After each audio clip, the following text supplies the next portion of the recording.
With your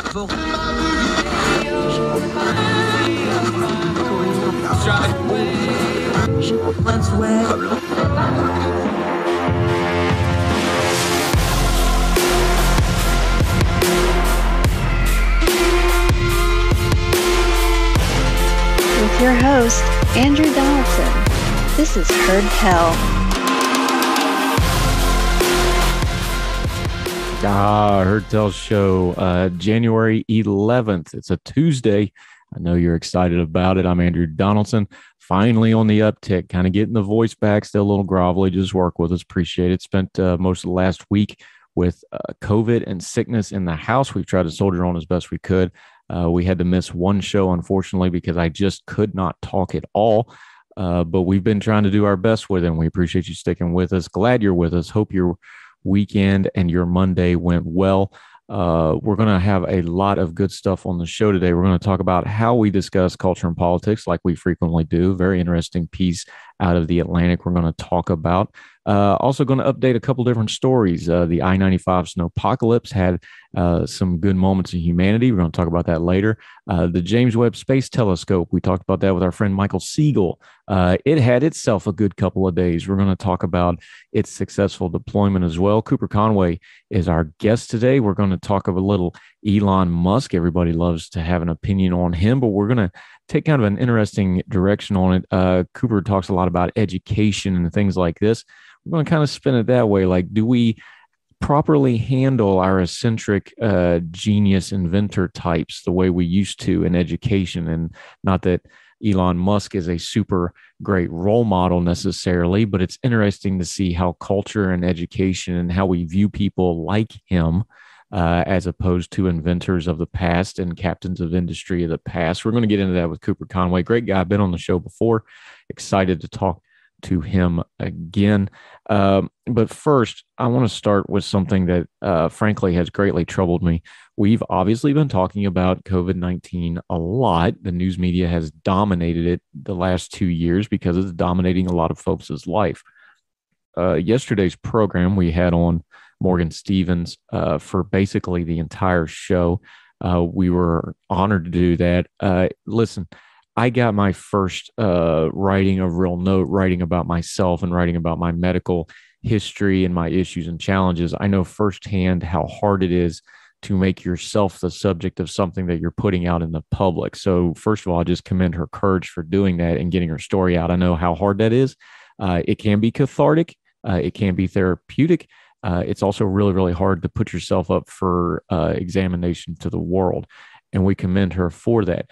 It's one of the highest rated episodes of Heard Tell we've done yet. And thank you all very much for watching and sharing it and listening and all those sorts of things. But while we were doing that, the rest of social media and some folks in the news media are taking a different tack. We always want to remember that every story we cover at its base is always a people story. Well, with COVID-19, we are seeing a trend, and I'm very troubled by it, and I don't like it, and we're going to address it briefly to start the program today. We're getting into this thing. Omicron has changed, as we talked with our friend Michael Siegel before on the program.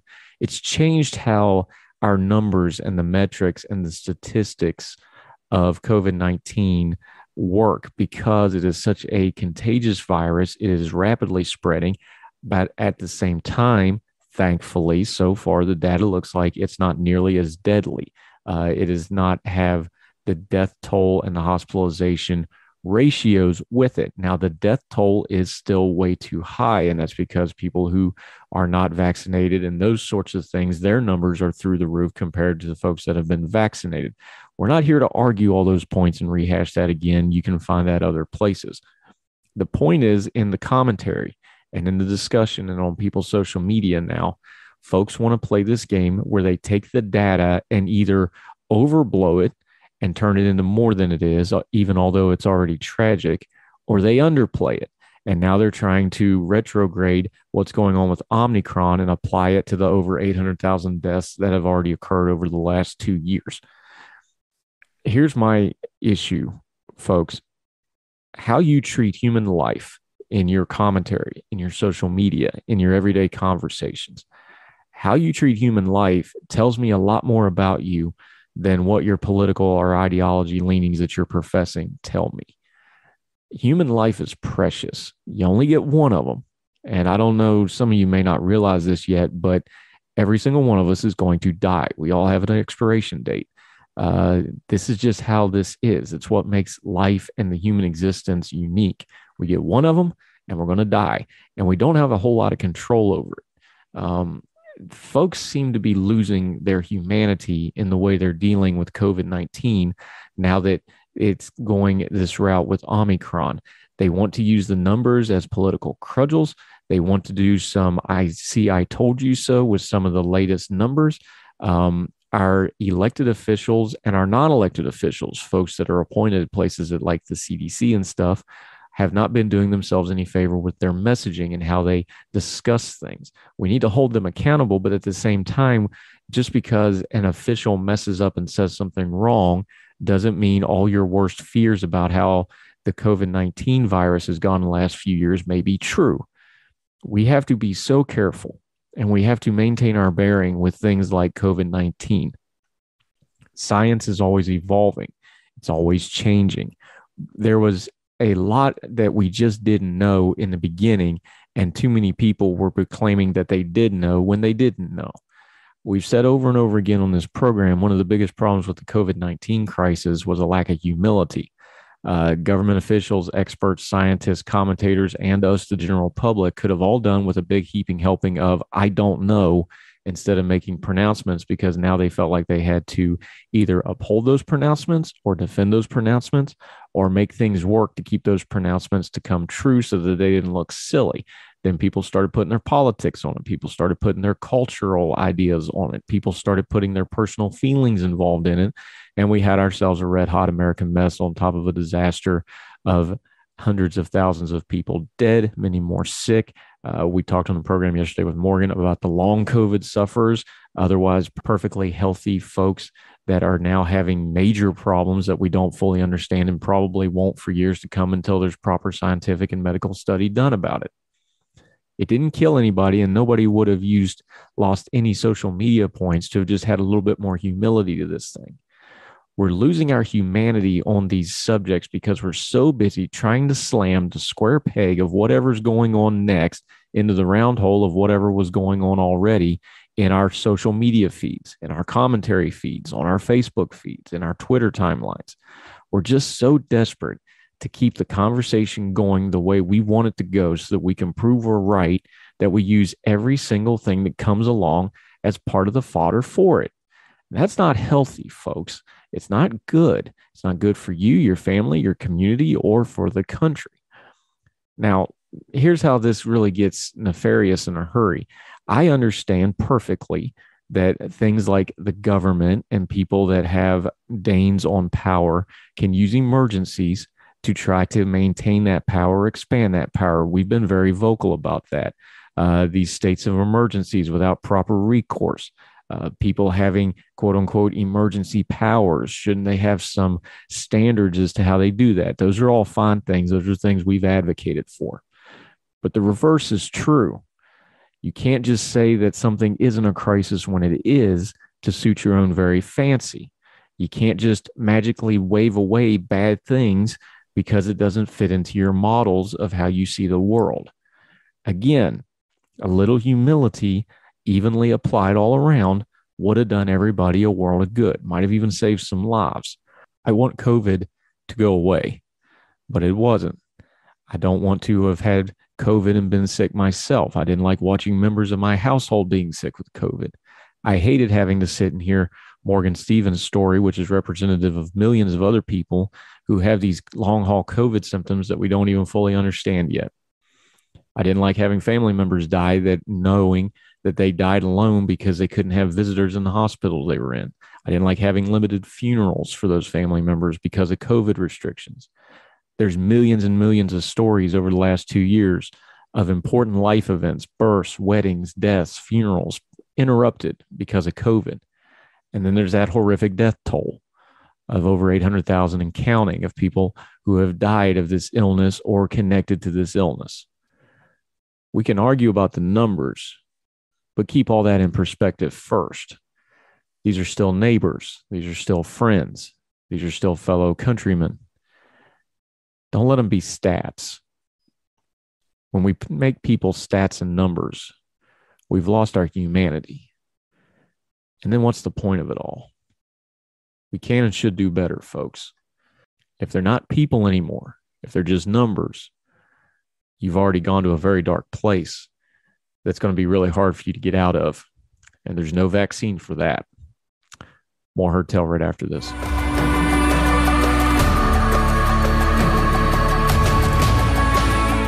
Welcome back to Heard Tell. I'm Andrew Donaldson. Let's talk about something we talk about on this program frequently. You know, we talk about turning down the noise of the news cycle. And one of the noisiest things in the news cycle is kind of become its own little thing. We call it Twitter ain't real life. And what we mean by that is things that are trending on social media or things that are getting really, really loud among the chattering classes. And I'm including myself in that. Doesn't mean they're actually real, as in the mass of people in the world are talking about them. We know from the data that things like, and I'll just use Twitter as an example because that's the medium I spend a lot of time working in and through and of. It's not real life. We know that there's a very small percentage of actual Americans and world citizens that's on Twitter. And then inside of that very small percentage, we know that almost 92% of all the tweets online that are shared or spread or talked about come from only about 10% of the users. It's a lot of people just saying the same thing over and over again. So Twitter definitely ain't real life, but there is some truth in there. Part of what we talk about with Twitter ain't real life, we're talking about news media ain't real life, especially broadcast network news media ain't real life, is that it always has to focus on certain things as part of their business model. And I'm not even knocking them for that. That's just the way it is. Bad news sells, as the old joke goes. Certain topics trend faster. They get more clicks. They keep people engaged. So they keep getting covered over and over and over again. That's just the way the world works. You can decry it, but it's better to just understand that that's going on and move on. There's a fascinating piece from The Atlantic back a few days ago. And again, we're working a little behind here because I spent a week dealing with COVID and sick. But Victoria Parker, writing in The Atlantic, had a very interesting piece. And this came to our attention through our Asger tweeted it. And Nicholas Grossman, a friend of the program, has been on the program before, was also tweeting about this, brought it to our attention. So that got me thinking, and I actually pulled up the article. And I think there's some interesting things in here about how what we think is true based on the news of the noise cycle or based on Twitter ain't real life or any of these other memes we talk about. There's some things in here we need to discuss. Reading from this Atlantic piece, left-leaning readers might not be surprised that conservatives would accept as widespread a caricature of a radical liberal agenda, given that they are so clearly blinded by racism or pro-choice, pro-police sentiment that they would excuse even the most unjust excessive force. But wait, is this portrayal of conservatives accurate? No, it isn't. Just as liberals came to rally around Black Lives Matter, conservatives gravitated to Blue Lives Matter. From the vocal conservatives who made excuses for misconduct or blamed victims, some liberal commentators concluded that the right is dominated by police apologists. In fact, many on the right recognize both the humanity and hardship of police officers and those harmed by them. When we asked conservatives if police were almost always justified in the shooting of Black people, only 31% of respondents even somewhat agreed with that sentiment. Liberals, on the other hand, estimated nearly double that number, 57%, gave police a free pass. It doesn't match. Now, there's some caveats here. Our research, which is available as a preprint, is under review and subject to change. This is from the Atlantic piece, mind you. We drew our large samples of respondents from online survey platforms, not from nationally representative pollings. We recognize this is a sample, and therefore our estimates of the prevalence of liberal and conservative opinions is not an exact microcosm of the country. Still, other researchers have concluded that these platforms are reasonably comparable to national representative polling. The gap that we identified between what partisans really think and what their opponents think they think shows up again and again, but only on a particular kind of issue. People have more accurate views of the other side's position on many standard policy issues, such as taxes or healthcare, but specifically on culture war issues. Partisans are likely to believe a caricatured version of the opposing side's attitudes. These misperceptions have hardened into enduring stereotypes: liberal snowflakes and free speech police, conservative, racist, and deplorables. In reality, just a third of liberal participants agreed even a little with banning controversial public speakers from college campuses, but conservatives estimated that 63% of liberals held that view. Only 22% of conservatives expressed hostile and unwelcoming attitudes towards immigrants, but liberals thought that 57% of them had done so. Our data suggests that many people are walking around with an exaggerated mental representation of what other Americans stand for. Where do these ideas come from? Again, reading from The Atlantic. Partisan media outlets have an incentive to stoke their audience's outrage by making extreme views seem commonplace. In our work, we saw that the more people reported consuming partisan news, a category which, drawing on the work of other researchers, we included things such as Fox News and MSNBC. That's parenthetical. The more they believed in a characterized version of the other side. People's perceptions of others are powerful, even when they're wrong. We found that people dislike their opponent primarily for the fringe views most opponents don't actually hold. Worse still, partisans who dislike their opponents most were least willing to engage with them, which likely forecloses the chance to have their misconceptions corrected through real-life personal contact. Instead, an oversimplified, exaggerated version of the other side's view is allowed to live on inside of everyone's head.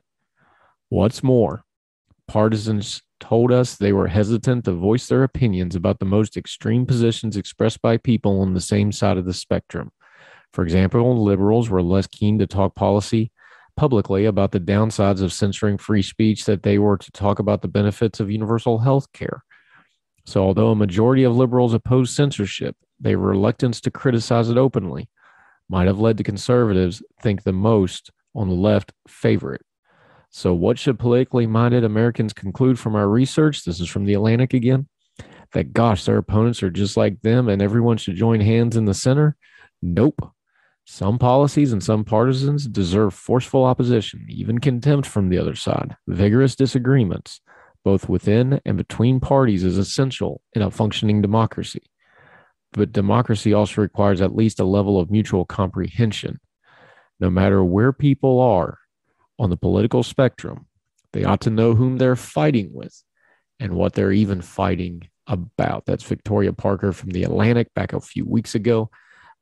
This gets to the heart of what we actually try to do on this program on Heard Tell. We don't want to just react. We don't want to just pay attention to the noise. It's important to get beyond the outrage and the noise, because if you're reacting, you're not actually doing anything. You're letting the other side or the other person or what you're consuming dictate to you how you act. You need to stay ahead of the news. You need to understand the news, and you start by turning down the noise. Turning down the noise often means not just buying into a caricature. One thing that nationalized news media does, and we've been talking about this at length with the decline of local media, everything has to fit into a national narrative, and that doesn't work in a giant, pluralistic, 330 million strong, super diverse country like America. You end up getting out a really broad brush constantly for everybody because you have to try to fit it into a national narrative. You got to fit it into 3 and 5 minute segments. You got to fit it into 1 or 2 tweets or an Instagram story or a Facebook post. And it just doesn't work. There's too many people. They're too varied. They have too many opinions. And many people, just because they are of one party or the other, or one ideology or the other, they're still not monoliths. They may have places where they have disagreements with their own sides and their own parties on certain specific issues. Broad brushing everything in the national media has caused a lot of this problem. So we feed into narratives of one side versus the other because it simplifies it. It makes it easier to understand, makes it easier to consume, and it makes it easier to keep people upset, because once it's our side versus their side, the actual points of it don't matter so much as just making sure you win. That's okay, I guess, but maybe you should make sure that you know what you're actually fighting about.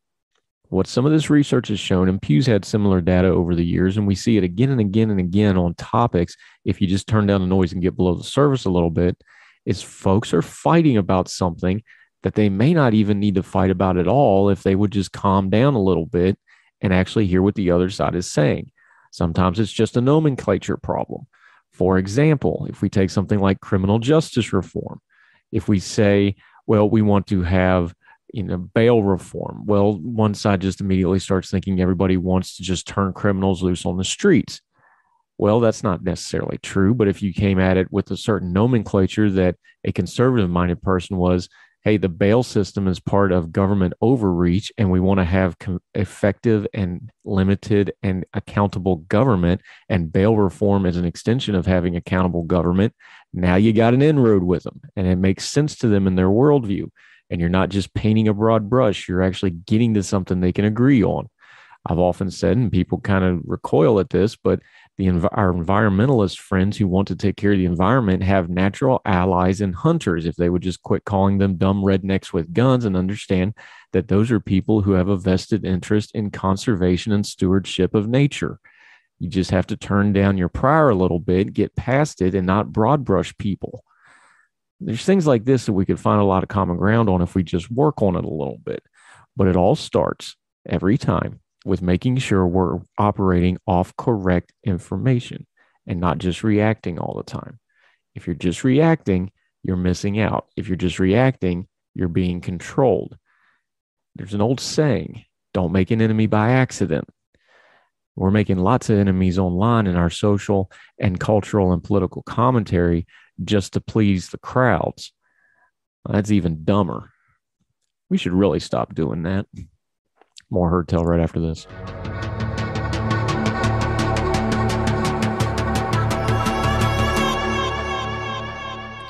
All right, thrilled to have Cooper Conway with us, another Young Voices contributor, friend of ours, Boise State student, bon vivant of the world, Red Sox fan. How are you, sir? I'm doing fantastic. Thank you for having me. Glad to have you with us. Suffering through a whole bunch of things between my bad voice and my family issues in the home, making lots of noise that we won't get into. You've been writing about somebody who's highly controversial, though. I have very strong opinions about this guy. I have very mixed opinions about this guy. But let me just open the floor to you this way, and you do it. Elon Musk, rich man, innovator. Some people love him. A lot of people don't. What's your thoughts on him? Yeah, I got to admit, he's all of the above. He's a mixed bag. I think I don't want to say I'm an Elon Musk fanboy, but I will say that I appreciate what he's doing for my generation and for future generations and what he's trying to accomplish. So in that case, I'll give him a gold star. Some of his tweets I can disagree with and how he carries himself in public life, but that's really up to him personally. So I'd say I'm a fan. I'd say I support him. Here's my thing. I've broke this down before. I'll bring it to you this way. I love the SpaceX stuff. I'm highly skeptical of the Tesla stuff, which that's a whole nother thing for its own day. I really can't stand how he publicly carries himself with certain things. Let's talk about the cave rescue and that sort of thing. But I also think there's a place in society for the crazy, eccentric genius type person. Society needs those kind of colorful characters in a lot of ways. Am I wrong to kind of balance it out that way, or is that kind of how you see him as well? I see in a similar way. I think how he carries himself is up to interpretation, depending on very much the values that you hold dear. For myself, there's definitely times where I'm not a huge fan, but also some of his outside of the box thinking, I think, is special, and it's obviously unique to him. He's a unique person, and how he carries himself and what his dreams are. And I think we are lacking right now a place where we can support people that dream and think outside of the box. And I think he does that. And so I think that's a good thing. Is it just the billionaire thing? You were writing about it in this piece that was published at the American Spectator about Elon Musk. Is it the billionaire thing because billionaire has become such a term and buzzword that just anything that's a billionaire is obviously bad? So even though, and again, I've got plenty of problems with how he conducts himself personally and some other issues as well, I don't think this just blanket hatred for everything that's a billionaire is particularly healthy. And that's something you touched on that you think some of the Musk stuff is as well. Yeah, I definitely think that's a serious problem. I particularly think that you're right. We just throw this person has this much amount of money in their bank account and they must be bad. And I particularly don't understand it when it comes to Musk, because I think Musk is the one billionaire that my generation in particular should like the most. He's the one that's trying to fight climate change, and he's going to space. He's trying to get us on Mars. And I get worried when he gets named the Time Magazine's 2021 Person of the Year, and people my age are supporting these senators that are going after him for not paying his fair share of taxes, whatever that may be in your mind, or just think that he's an overall bad guy, when I'm seeing his accomplishments over the past year as exciting. And I personally love space. I love the idea of one day us being able to go to Mars and do commercial space travel. And I think we're thinking very much short term, in that he's taking joy rides and not helping the people out on Earth, when I think these joy rides are going to transform into something much bigger decades down the line. Yeah, see, that's something that our friend Michael Siegel keeps talking about, pushing back on the billionaires in space thing. Is he's like, hey, wait a minute. He's like, you need that because this is how you gateway this stuff. And you talked about that in your piece, that, yeah, you can just bash it, but if you don't have people opening gateways to things like this, yes, they could maybe use it for selfish ends in the end, but somebody's got to do that. And in the current situation we have, in the current environment we have, this is the way this is going to get done. Completely. NASA recently released a kind of a report and said that these commercial launch services, they're called, such as Elon's SpaceX, has lowered the cost of reaching low Earth orbit by a factor of 20. And that's a great innovation that he has provided, and that others like Jeff Bezos have really been making serious step towards helping us get into space and to be able to take advantage of whatever. It's space. We don't really know a whole bunch about it. Whatever advantages we can take from it, we should. Yeah, talking to Cooper Conway about Elon Musk. Why do you think this is a generation thing? You nailed your piece towards Gen Z. That's not my generation. I'm either the the oldest X or the youngest millennial, depending on which metric you want to use there. Why do you point this towards Generation Z as something that's a generational shift of how people view things like Elon Musk? I think Elon Musk in particular is because, going back to the billionaire point, is that my generation seems to hold these views of capitalism as an evil. Now it's about 50% on whether someone from my generation is going to say capitalism is a good or a bad thing. And this goes for even young Republicans. The party that's supposedly supposed to promote free markets has gone down from to only about 66% of Republicans and GOP leaners my age think that capitalism is a good thing. And I think that we're seeing is a problem as, well, he's wealthy and I'm not. And so we're coveting, to make it biblical, not necessarily a good thing. And so he's being attacked for that, instead of saying, well, some of his innovations that has made him all of this money is going to end up trickling down, if you put that in quotation marks, to my generation in terms of innovation. Talking to Cooper Conway, the thing about it is this is beyond just the traditional left-right spectrum. You talk about this in the piece too, is, not to get into too much horseshoe theory here, but this enviousness of wealth, this covetousness, if you want to use that biblical term again, like you alluded to, both sides tend to go that way once you start talking ideology wise, and especially on society thing and economic things. That's just kind of a part of human nature here, and it doesn't really fit neatly into our ideological spectrum. And then you have somebody like an Elon Musk show up, it makes it even messier, doesn't it? It really does. My former boss at AEI, James Pathakoukas, described Elon Musk's politics as a politics of progress, and something that isn't really shown on either side of the aisle, in terms of more Republicans are starting not to be super comfortable with free trade. Obviously, Bernie Sanders wanting to kind of redistribute wealth across the board here, and having someone like Elon Musk that really thinks of technology as a way to help solve some of our problems, and embracing that instead of trying to push away from the idea of innovation and growth, really stands out from the pack. Talking to Cooper Conway about Elon Musk and technology. Let's take it this direction for just a second. We're talking generation gaps, not to go old guy yelling at clouds for a second, but the fact that Musk is kind of immature in his social media presence. He is abrasive. He does act childish a lot of the times. That's something that turns a lot of people off, turns me off. is that generational too, or is that something that maybe the younger generation or Gen Z, maybe it's just something where they just view it differently? Oh, that's a good question. I think that really depends on there's definitely people my age who I can think of in my friend group that are Elon Musk fanboys. They love everything he does, whether that's calling Senator Elizabeth Warren Senator Karen and kind of making an attack on her on Twitter, or just kind of like we were alluding to, some more immature comments. But also that does turn off a lot of people in my generation. So it kind of just is split down the middle in terms of if you like the guy and his personality at all. I personally have my issues as well. But I think I just need to look past that and look at the idea that Tesla alone in 2020 helped the world avoid 5 million metric tons of CO2 emissions. That's an accomplishment that, despite his bad tweets that I may not agree with, I think is something that's more important. Yeah, we're talking to Cooper Conway, another of the great Young Voices contributors we get to work with. We're going to take a quick break on Heard Tell. When we come back, going to dig a little bit more into Elon Musk, going to talk a little education with him as well. Kind of talk about, since he's into a space, maybe we're not using education to stare at the stars quite as much as we used to be. We'll get into that with Cooper Conway right after this.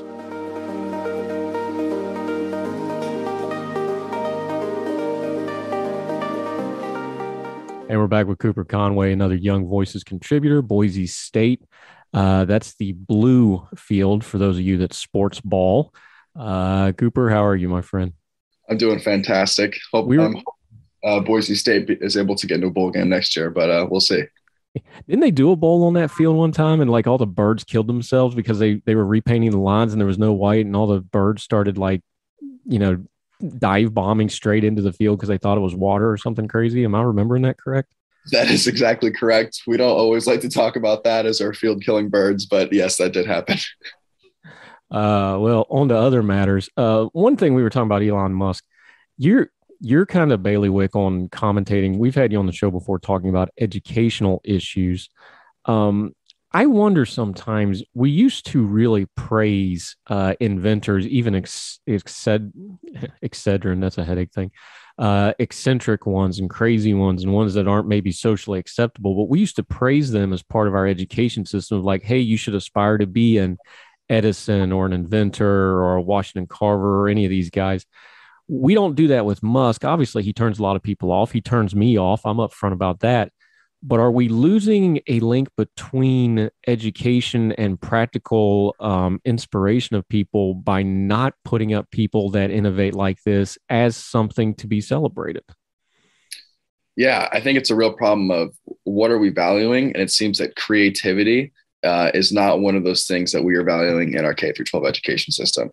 And I think not many people know this, but Elon Musk actually opened up his own private school for some of his children and then also some of his employees at SpaceX, I believe, called Ad Astra, that specifically kind of targets this and goes away from the traditional education model, the pep rallies, the sports, and really does it more towards, chemistry labs. And who knows, maybe he has some of the kids play around with some of those flamethrowers just to try something new and think outside of the box. Just for the record, we are not advocating children play with flamethrowers, just to put that out there. What should we be focusing on K through 12? Because I've been contending, a lot of people other do, crisis reveals things. I think COVID has revealed a lot of issues with the K through 12 system, and I don't think they're COVID related. I think they've been revealed by COVID. We were 2 years into this. We've gotten most of the schools back open. Obviously, Omicron's kind of threatening that now. Have we learned anything, or is it just plow ahead as it was before? Because we had a lot of parent outrage, we had a lot of teacher outrage, we had a lot of administrative outrage, but I don't really see anything being different even after all that. Do you? Yes, I think I see a lot of people who are pointing to the past 2 years and saying our K through 12 system has totally collapsed and has failed our students.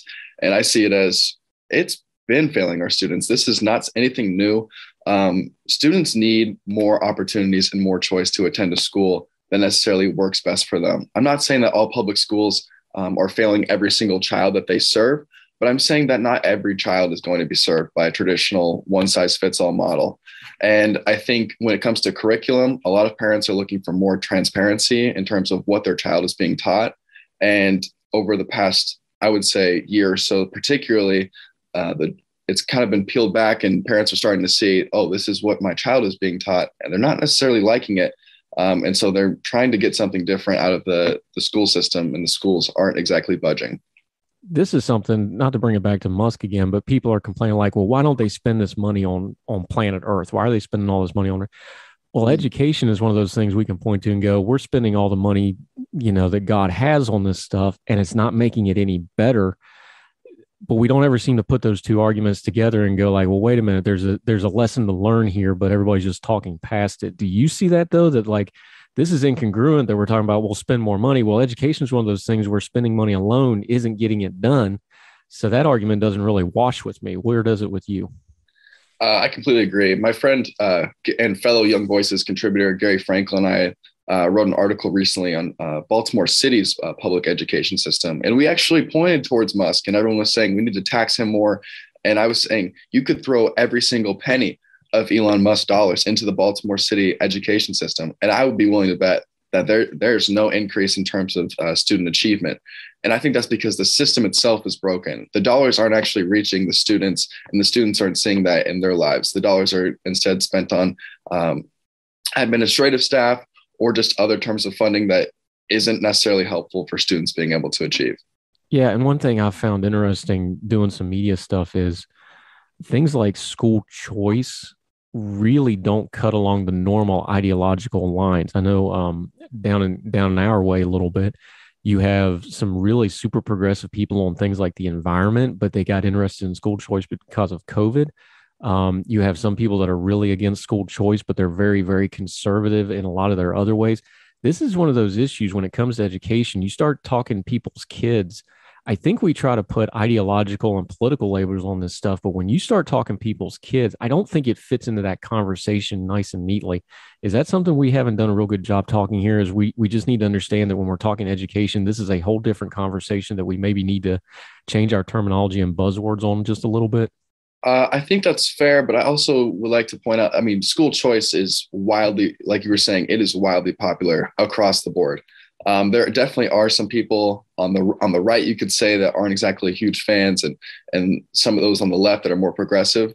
But generally, we're seeing, I know education savings accounts, for example, among parents have 84% support, which is just wildly high levels. And it is something that, in terms of progressives particularly like it, because you're saying, okay, we're going to give usually lower income families dollars directly so that they can serve and they can attend these private schools that have been in many ways been consistently outperforming some of these more local government schools that these children have been zoned to.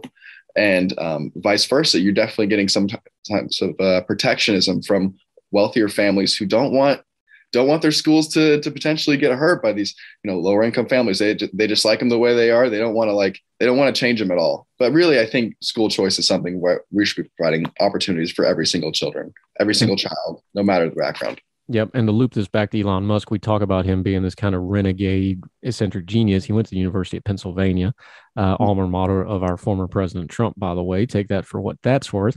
That is an Ivy League school. I really wonder, one thing I wonder about our education system, though, is when we get somebody who is an outside of the box thinker like this, I don't know that the funnel system of K through 12 education, which is so dependent on get everybody possible into the college and higher education system as quickly as possible, I really wonder we're leaving kids behind that need a different path. And I think we're seeing some things like, they're starting to teach coding. They're starting to teach, online skills. There's been a cry for jobs programs to come back into schools, hybrid learning, where a lot of kids can go to high school and go to community college at the same time. Do you see that trend continuing? Because I wonder, with people like Musk, shouldn't we use that model and be like, hey, we need more people like this, so we better have a wider brush with our education system to give them opportunities to grow and come out of this system? Yeah, I completely agree. The more diversity that we can bring into the education sphere so that every child has a chance to develop their skills is important. But I also fear we're already seeing in New York, for example, advanced or accelerated learning programs that would serve children like an Elon Musk, who's just naturally and talented and gifted. They aren't getting the chances to go take those higher level math classes because parents are nervous about equity and saying, well, certain kids are getting ahead of my child, and that's not fair. And so they have to, instead of trying to improve their child, hire gifted children are basically being brought down to a certain level, and we're not developing their gifts. Yeah, I think when it comes to education, if you're one of those people like us that want to advocate for freedom and liberty, I think it needs to be more all of the above than, pick one or two, and like a lot of things in life. Cooper Conway, great talk on this sort of thing. Let folks know where you're at, where they can find you on social media, and what you got coming up, my friend, once you get done with your little break you're taking there. Yeah, you can follow me at Cooper Conway 1 on Twitter, and then you can see my face on the Young Voices profile page on the web. Yep, he's a C, I'm an A. He's the line right below mine on the Young Voices page. Cooper Conway, we'll keep having you back, as education is probably going to be a big issue. Election year, so we're going to be talking education, no doubt. You do well, my friend. Appreciate your time today. Thank you so much. Hope you feel better. Thank you.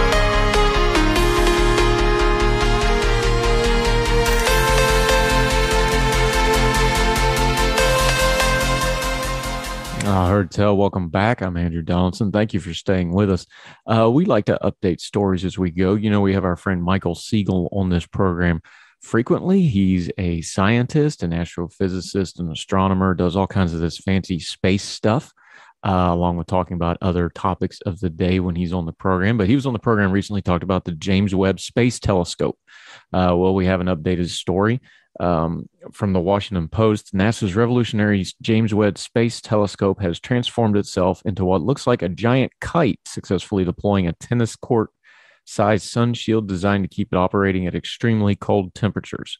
This was the most nerve-wracking phase of the $10 billion mission so far, one flagged repeatedly by officials who had reviewed plans for the telescope and wondered if such a novel design could reliably work. The telescope launched Christmas morning from French Guiana atop an Ariane 5 rocket. The telescope, including the sun shield and all other hardware, was folded up inside the cone of the rocket. It has since had to unfurl itself while hurtling through space. Engineers tested the sun shield on the ground but could not duplicate the conditions in space. The effort to unfurl and then tighten the 5-layer, 70-foot wide sun shield, which NASA describes as providing protection against solar radiation equivalent to SPF 1 million, Lord, took several days, with commands sent from operation centers at the Space Telescope Science Institute in Baltimore. The deployment concluded midday Tuesday with tensioning of the fifth and final layer, a process involving mechanical release devices that account for more than half of the 344 potential single-point failures on this complex mission. It's a unique design, never tried before, never been built before, never been successfully deployed in orbit. John Durning, the deputy project manager for the Webb mission, told the Washington Post on Tuesday. The mission has had a couple of hiccups. At one point, NASA project managers put deployment on pause to analyze readings from the solar array, that they were somewhat different from what they had expected, and made technical adjustments. Durning said it is important to avoid overtaxing the team, which is working 12-hour shifts that sometimes have to be extended. All the major deployments to date, including the solar arrays needed to power the observer array, have gone splendidly. I am thrilled. I have been on the job 15 years. To see it unfurl in space is awe-inspiring, he said in a text of a postscript. 15 years of anticipation of this moment, and it did not disappoint. So, updating our story from our friend Michael Siegel. We'll ask him again when he's on next time. It was very interesting. Michael talked about how they actually developed this technology for unfolding this array. NASA literally took a room, got some engineers. They took a plain old bed sheet, went in the room, and they just folded it over and over and over again, and analyzed it and studied it and did all kinds of mathematical calculations based on how they folded and unfolded it, trying to find the most efficient way to unfold something. Some very old school tech for the highest of high tech that we now have out in space, looking deep into the cosmos, trying to tell us more about our universe. And as Michael explained it, this is almost like looking backwards in time, the way it's looking into how the universe was made and created and the energies involved. Amazing piece of science. And those engineers started out with a bed sheet, trying to figure out how to fold it, just like you did with your mom, or if some of us that were in the military, trying to get those perfect hospital corners back in basic training. Interesting how things work out. Nice little piece of science and tech news. More Heard Tell right after this.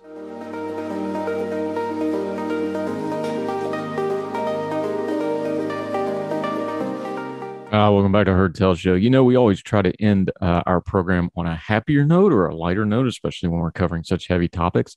Another story following up on, remember we talked about the I-95 snowpocalypse and the 24 hours or longer some folks had to get stuck on I-95 up in the Virginia area.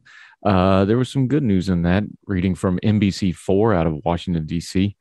It had almost been 21 hours. A Maryland couple was among the many people stranded overnight on Interstate 95 in Virginia, tired, cold, and hungry. When 23-year-old Casey Node noticed a bread truck among the stopped vehicles, she decided to reach out to the company, Schmidt Baking Company, to see if the food inside could be shared. Within 20 minutes, she said the CEO himself called her, told her to hand her phone to the truck driver, and told the driver to release the bread to anyone who needed it. That was one of the kindest moments I'd ever witnessed, Noe wrote on a Facebook post that had since gone viral. In an interview with NBC News, Noe said that her and her husband, John Noe, 24, have been traveling from Ellicott City, Maryland to North Carolina to visit family. Her husband is a senior airman in the Air Force, and the couple wanted to see their family before moving to Germany next week. The Noes ended up stuck at mile marker 148, which was 10 to 15 miles from the crash that involved 6 tractor trailers. Quote, after almost 21 hours of being stuck on I-95, sleeping here overnight, not having access to food or water, and all the nearest towns being out of power, we were tired, frustrated, and hungry, Casey Noe recounted on Facebook. Many of the people stuck out here had small children, were elderly, had pets in their cars, and hadn't eaten in almost a whole day. Casey and John Noe flagged down the bread truck driver, Ron Hill. His truck was stranded with them, but he was stocked with loaves of bread. Hill works for the Schmidt Baking Company, and Casey reached out to the CEO. She says the CEO then called her directly, told her to hand the phone over to Hill and release the bread, which they passed out to nearly 50 different cars. A little bit of friends taking care of friends and people making neighbors of whoever's around them. Touching story in a tough, difficult situation. Good on them. Good on the Schmidt Baking Company. That'll do it for Heard Tell today. Thank you so much. The response on the last couple of shows have been tremendous. We really appreciate it. If you leave a comment on any of the various platforms that you watch the show on, whether it's YouTube, iTunes, Spotify, wherever, we will try to reply to you, get you an answer. We love interacting with you. You want to talk to us directly at Heard Tell Show at the Twitter, or heardtellshow@gmail.com. You can send us an email. We'd love to hear from you. Keep your bearing, be nice. Might even put it on the show and talk back to you a little bit. In the meantime, wherever you and yours are, we sure appreciate you listening. We hope we find you and yours well. We hope you're well fed. Till we talk to you tomorrow. That's it for Heard Tell. Y'all take care. All the music on Heard Tell is provided under a Creative Content license from monstercat.com. Somos la máquina.